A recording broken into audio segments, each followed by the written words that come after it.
Decisões que mudam uma história. Nós vamos aprender hoje acerca de um homem que, de certa forma, olhamos para ele e vemos vitórias em todos os sentidos. Nós vemos muitos seres humanos parecidos como o Davi, que houve muitas vitórias em sua vida. Eu digo que a única derrota que ele teve na vida foi para ele mesmo. A única derrota que ele teve foi quando ele deixou de fazer o que ele sabia fazer.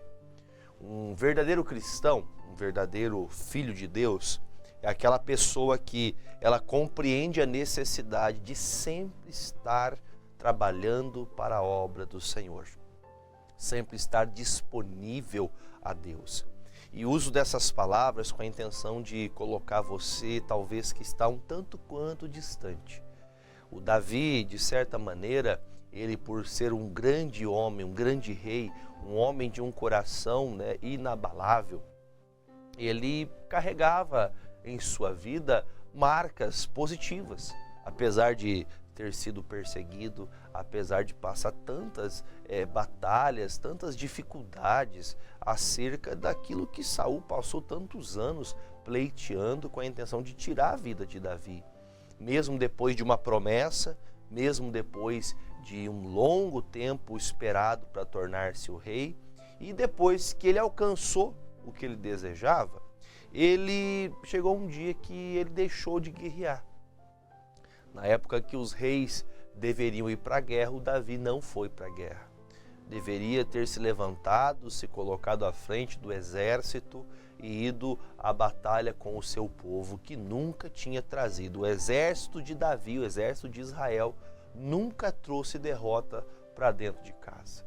Eles nunca voltaram para casa derrotados, eles sempre voltavam vencedores.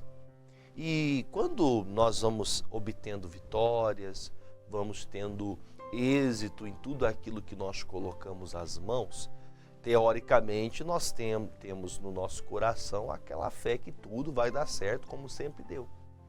Mas o dia que você começa a negligenciar a tua comunhão, como está em 2 Samuel 12, eu vou ler a partir do versículo 1, você já pode abrir a sua Bíblia e vai passar para você o GC. Você pode passar o tempo que for nessa vida, você pode passar as melhores coisas, pode alcançar as melhores coisas dessa vida. Só que se você negligenciar a oração, a comunhão, o trabalho, se você negociar a sua vida com os deleites, com os prazeres, isso vai fazer com que você acabe deixando as vitórias de lado. E pense no que eu vou lhe falar. A única derrota de Davi é encontrada, aliás, a derrota de Davi só é encontrada quando ele perde para ele mesmo. Davi, o Deus Todo-Poderoso, a qual Davi servia, nunca permitiu que Davi perdesse uma batalha. Ele só perdia a batalha para ele mesmo. Isso pode ser o que acontece com você. Nós, muitas vezes, nós não perdemos batalhas em área nenhuma. Somos bem vistos, somos pessoas bem-sucedidas, mas o problema é quando perdemos para nós mesmos. E olha, vou fazer uma leitura um pouco extensa, preste atenção que eu vou lhe trazer o entendimento. Diz assim: E o Senhor enviou Natã até Davi, e entrando ele a Davi, disse: Havia uma cidade que 2 homens, um rico e outro pobre. O rico tinha muitíssimas ovelhas e vacas, mas o pobre não tinha coisa nenhuma, senão uma pequena cordeira que comprara e criara, e ele havia crescido com ele e com seus filhos. Igualmente, do seu bocado comia, e do seu copo bebia. Dormia em seu regaço e a tinha como filha. E vindo um viajante ao homem rico, deixou este tomar das suas ovelhas e das suas vacas para guisar para o viajante que viera a ele. E tomou a cordeira do homem pobre e preparou para o homem que viera a ele. Então o furor de Davi se acendeu em grande maneira naquele homem, e disse a Natã: Vive o Senhor, que digno de morte é o homem que fez isso, e pela cordeira tornará a dar o quadruplicado, porque fez tal coisa e porque não se compadeceu. Então disse Natã a Davi: tu és este homem. Assim diz o Senhor, Deus de Israel: eu te ungi rei sobre Israel e eu te livrei das mãos de Saul.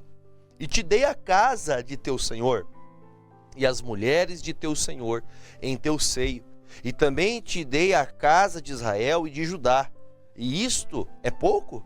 Mais te acrescentaria tais e tais coisas. Pois, por que desprezaste a palavra do Senhor, fazendo o mal diante de seus olhos? A Urias, o Heteu, feriste a espada, e a sua mulher tomaste por tua mulher, e a ele mataste com espada os filhos de Amon? Agora, pois, não se apartará a espada jamais da tua casa, porquanto me desprezaste e tomaste a mulher de Urias, o Heteu, para que seja sua mulher. Bom, fiz questão de ler bastante para a gente entender o que está acontecendo. Natã vai até o rei Davi. E o Natã, ele chega trazendo uma história. Nessa história narrada, havia um homem que tinha somente uma ovelha, que inclusive a própria palavra diz que era tratada como se fosse um filho. Você sabe que tem pessoas que dão muito valor a um animal. Então ela tem ali o animal como se fosse o próprio filho. E quando este homem mau tira esta ovelha, Davi dá uma sentença. Davi diz: olha, esse homem tem que morrer. Quem fez uma coisa dessa tem que morrer. Essa pessoa tem que pagar por aquilo que ela fez. Como que faz uma coisa dessa? Um homem tão mau que toma essa decisão? E não haveria nenhuma ovelhinha que fosse dada, uma cordeirinha que fosse dada para este homem que suprisse a necessidade da dele. Porque a dele não era para abate, a dele era para cuidado, a dele era para ficar, ele gostava de ficar junto com ela. Eu vou dizer para você que o cuidado dessas pessoas é muito grande para esse bichinho. E quando passou essa ira ali de Davi, o Natã fala: essa raiva que você está, sabe de quem é? É de você mesmo. Porque este homem que eu estou falando, que tomou essa terrível decisão, foi você mesmo. Você tomou essa decisão. Coube a você decidir em fazer isso e você fez isso. Aí ele explica para ele: este homem é você, porque você tinha tudo. Você é rei, você tem tudo que você pedir a Deus. Se você pedisse ao Senhor quaisquer mulher deste reino, Deus te daria. Claro, aquelas que fossem solteiras, mas não. Você foi escolher uma mulher justamente do seu amigo. Aquele que estava pleiteando por você enquanto você estava em casa, cometendo o adultério com esta mulher. Este seu amigo defendia o seu trono na guerra. E essa guerra, enquanto era travada, ele lutava, ele se gastou ali para conseguir vencer. Quando então a decisão coube ao coração de Davi ouvir essas palavras, eu acho que ali naquela hora ele desmoronou, ele caiu. E eu vou dizer para você, ele não teve um rei contra ele, ele não viu uma desgraça financeira, ele não viu o trono ruir, ele não viu ninguém tomar a coroa de sua cabeça, não tomaram a posição de rei dele. Nada aconteceu ao que diz respeito ao que está lá fora. O problema é o que acontece dentro. Quando o nosso coração está abatido pelo nosso erro, pela guerra que nós deixamos de lutar, nós ficamos, uma palavra que alguns dizem, os mais antigos já ouviram falar bastante, ela vai esmurecendo, ela vai perdendo as forças, ela vai desanimando, ela vai negligenciando. Então, um dos cuidados que nós precisamos e necessitamos ter é que, se eu estou perdendo uma batalha porque eu escolhi errado, eu fiz coisas que não deveria fazer, eu tenho que também ser homem, mulher o suficiente para reaver o que está errado, para refazer, para tornar a decidir a fazer o que é certo. O grande problema é como fazer algo que, pastor, vai ficar marcado isso a vida toda. O profeta Natan disse, olha, depois deste erro, a espada vai passar pelo meio da sua família. Quer dizer, vocês terão guerras, coisas que vão acontecer por consequência daquilo que você deixou de fazer. Então, eu deixo para você, até como um conselho, vou te falar para você, se você quer vencer as guerras que virão um dia, nunca mais deixe, nunca mais negligencie a sua batalha. Não deixe mais para depois. Pense, coloque a sua consciência para pesar, porque se você colocar na balança, você vai ver, não, isso aqui não é uma coisa que eu devo fazer. Um homem que não teve medo de encarar 200 homens para poder casar-se com a filha de Saul, o rei. O homem que derrubou o gigante Golias. O homem que pegava um leão pela barba. Que derrubou o urso. Um homem que defendia a casa de seu pai. Um homem que não tinha medo de encarar os inimigos. Ele está olhando para dentro dele e se envergonhando do homem que ele é. Reconhecendo que, na verdade, o erro dele, a falha dele, era muito maior do que qualquer batalha que ele fosse travar. Qualquer batalha que ele saísse de casa para vencer, ele venceria, mas agora ele se encontra derrotado dentro de si mesmo. Aquela musiquinha, né? Na verdade, eu não sou tão forte como eu pensava. Ele achava que a força, o poder, faria que ele fosse imune, né? A imunidade parlamentar. Como está o coração desse homem agora? Porque o problema é quando uma pessoa peca, ela erra o alvo, ela erra o objetivo e ela é uma pessoa má. Tem pessoas que ela vive para ser aquela pessoa maldosa, pessoa ignorante, aquela pessoa com o coração sujo, aquela pessoa que tem um coração maligno, que tem prazer em fazer mal. Só que Davi não era assim. Você não é assim. Essa não é a vontade do seu coração. Mas circunstâncias, negligências fizeram que você tomasse decisões erradas. O que fazer depois que erramos? Porque é fácil talvez para alguns falarem, condenarem, né? Até estamos aqui falando sobre isso. Mas o Natan disse, olha, depois do que você fez, essa atitude que você tomou, vai fazer que você tenha problemas. Você vai ter muita batalha para poder passar por cima dessa guerra. Então pense que as consequências que nós passamos em nossas vidas, elas muitas vezes são, os problemas estão acontecendo hoje, porque nós em outro momento, no tempo oportuno que tivemos de escolher, escolhemos mal. E por que escolhemos mal? Porque decidimos, para o nosso bel prazer, para a nossa alegria, decidimos não fazer certas coisas. Eu digo que tem pessoas que, quando ela começa na fé, é aquela pessoa que faz tudo, igual Davi. Davi estava sempre na batalha. Para você ter ideia, o chefe de exército dele era o melhor amigo dele. Eles lutavam lado a lado. Ele era rei, mas ele pegava da espada e ia para a guerra. Agora, quando você deixa de praticar, sabe? Você deixa de orar. Não, acho que eu não preciso orar tanto mais.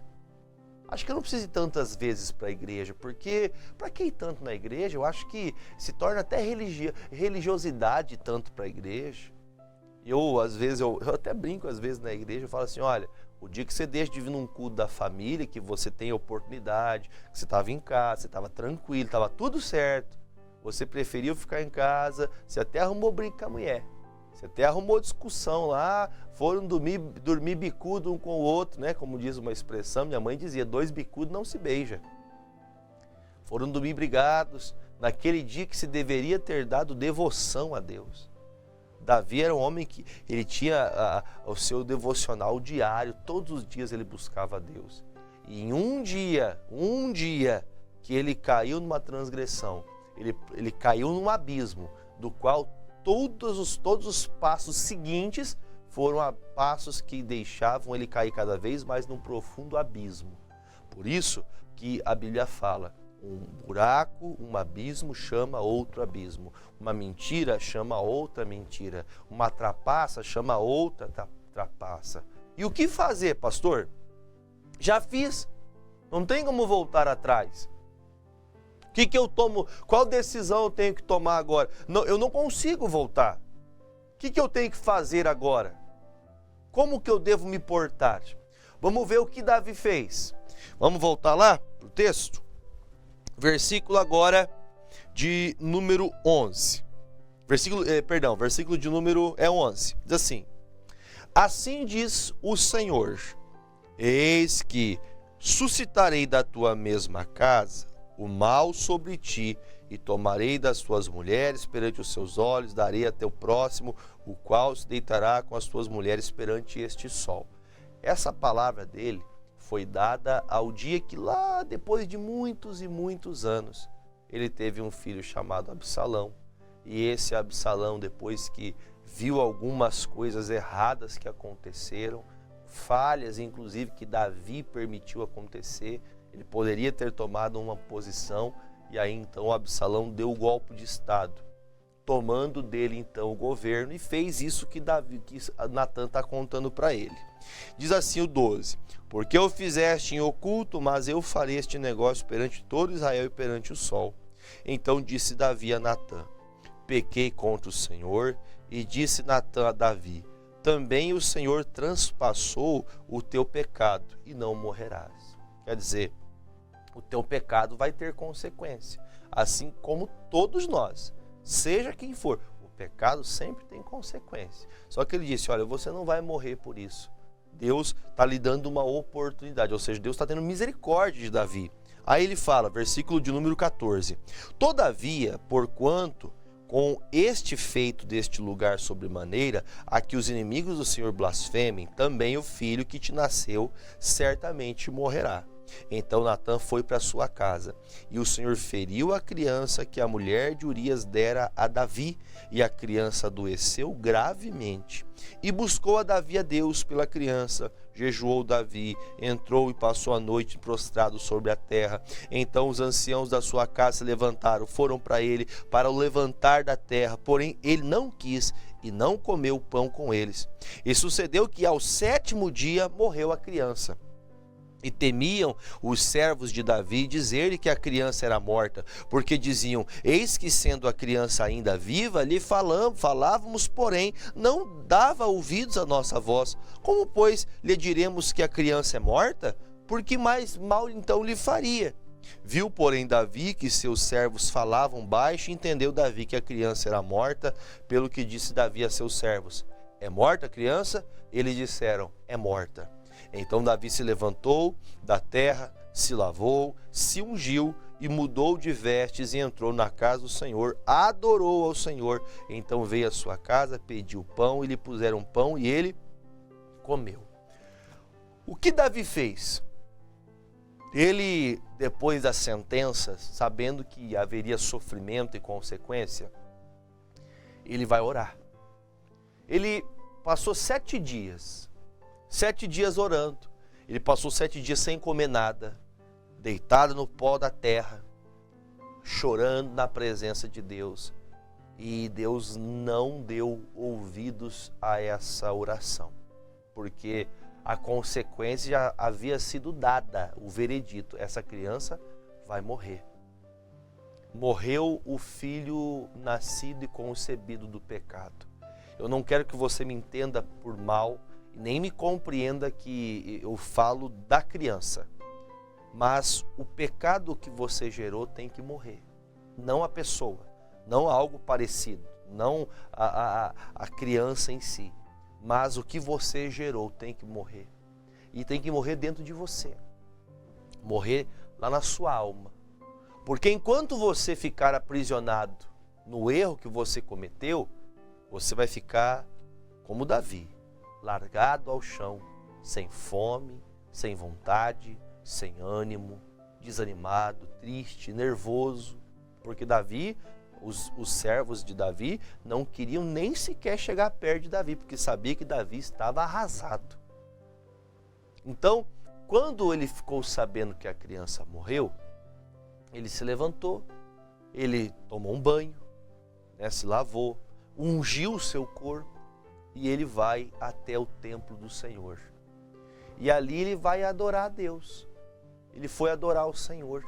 Quem vendo um filho morto, adora a Deus? Somente quem realmente tem um coração segundo o coração de Deus. Somente alguém que tem um coração sincero diante de Deus. Quando essa decisão foi tomada, quando ele tomou este posicionamento, olha o que os servos fizeram, versículo de número 21. Disseram seus servos: que é isso que fizeste? Pela criança viva jejuaste e choraste. Porém, depois que morreu a criança, te levantaste a comer pão? Eles disseram: eu pensei que depois dessa outra tragédia que lhe acontece, o senhor ia ficar pior. Eu pensei que o senhor ia adoecer mais ainda. Pensávamos que o senhor ia morrer de fome.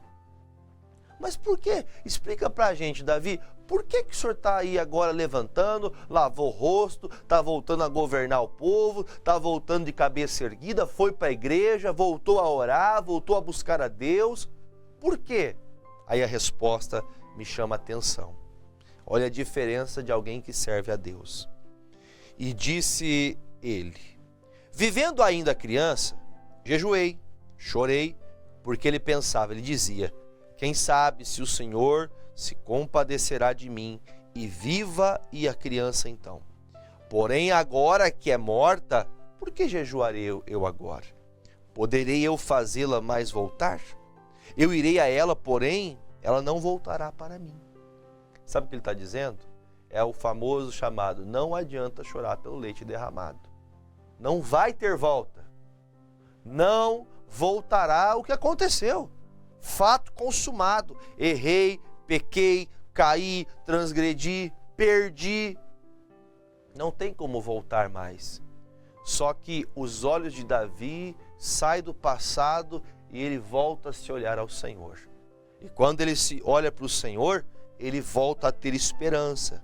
Versículo de número 24.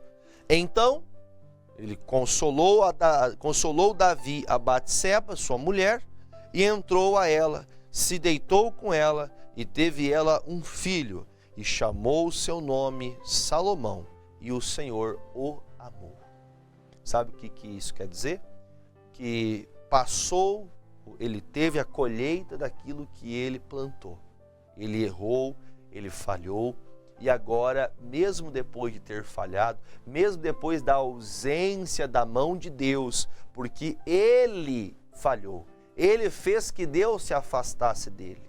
O nosso pecado nos afasta de Deus. Aí é 59. São os vossos pecados que fazem separação, divisão entre vós e o vosso Deus.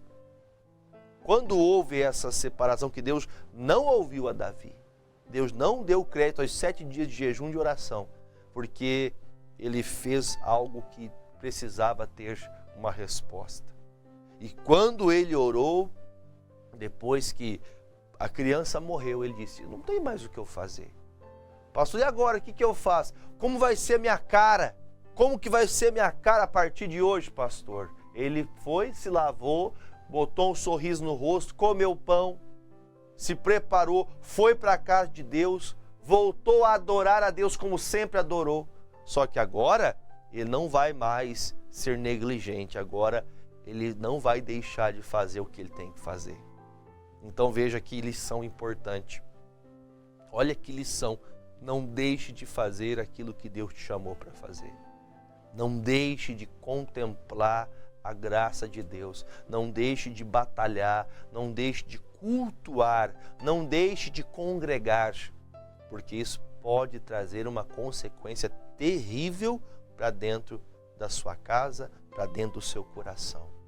Como disse no início, a única guerra que Davi perdeu foi para ele mesmo.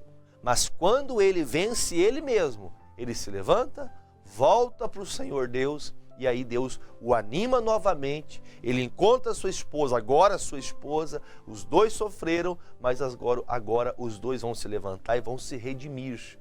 E acontece o quê? Deus amou o filho que eles tiveram, chamado Salomão. Por fim, 25, e enviou pela mão do profeta Natã, e este chamou o seu nome Gedidias, por amor do Senhor. Deus amou o filho de Salomão, o filho de Davi e Batseba, chamado Salomão. Mas pastor, quer dizer, passou. Eu não tenho como voltar atrás, porque os nossos pecados, eles são lançados no mar do esquecimento. Então quer dizer, lá em Miqueias 7,19, para a gente orar, Miqueias 7,19, tornará a apiedar-se de nós, subjugará as nossas iniquidades e lançarás todos os nossos pecados nas profundezas do mar. Então quer dizer, eu errei, eu falhei, o que eu faço, pastor? Vá a Deus, confesse seu pecado, fale ao Senhor, seja sincero. Haverá consequências de uma plantação. Infelizmente, tudo que se planta colhe. Quando eu digo infelizmente, é no sentido do pecado. Mesmo que você esteja com Deus, você errou, vai ter colheita. Vai ter colheita. Assim bem como se você acertou, se você tem plantado boas sementes você vai colher. Agora, entenda, por mais que você tenha falhado, por mais que hajam muitos pecados na sua vida, se você decidir voltar a adorar a Deus, se voltar o seu rosto ao templo, voltar o seu rosto ao Senhor Jesus, ele disse em 1 João 3,19, que se você confessar os seus pecados, ele é fiel e justo para vos perdoar de todos os pecados. Ele é fiel e justo. Ele é fiel e justo. Amém? Oremos ao Senhor. Pai querido e amado, a Ti, ó Deus, nos apresentamos. E se estamos sendo negligentes, se há muitas pessoas agora, Pai, que me acompanham e entendem a negligência de suas vidas, o erro de ter deixado de guerrear ao seu lado, o erro de ter deixado de obedecer a Tua palavra, trouxe as consequências terríveis. Mas nós estamos aqui, Jesus, clamando em favor dessas pessoas, que haja um despertamento, um arrependimento verdadeiro, e elas possam voltar e vencer suas guerras, seus pleitos, suas mazelas, e vencerem, ó Deus, o diabo, nosso adversário, que tenta de todos os meios fazer que nossa fé se apague.